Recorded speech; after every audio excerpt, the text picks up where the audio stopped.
devagarinho. Olha. Aham. É miúdo. Olha, fala, olha. Aham. Deu zero.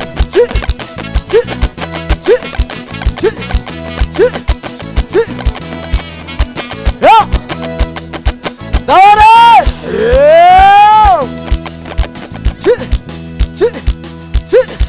Olha, falou. Zé. Não é que não me araba nem o que é que não andar no na demanda.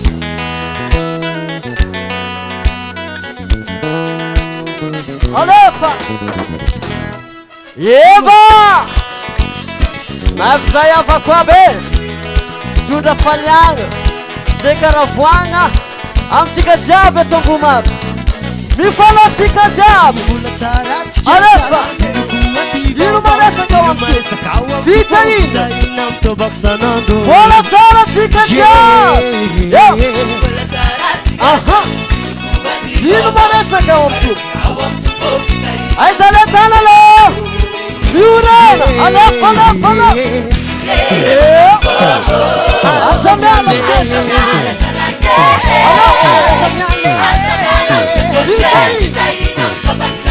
Olha a pura notícia. Miurana.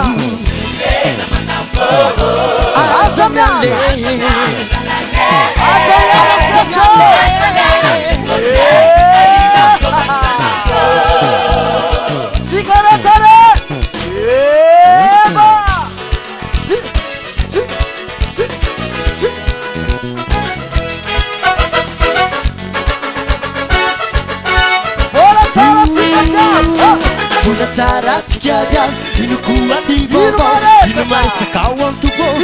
Não tô vacinando. Olha só,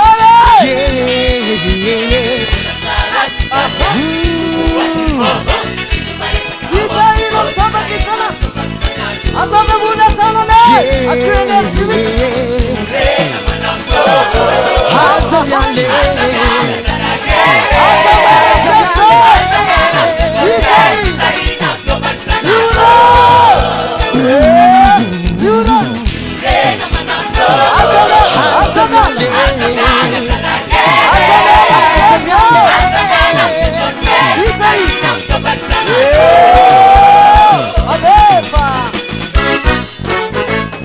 Asa minha las pessoas.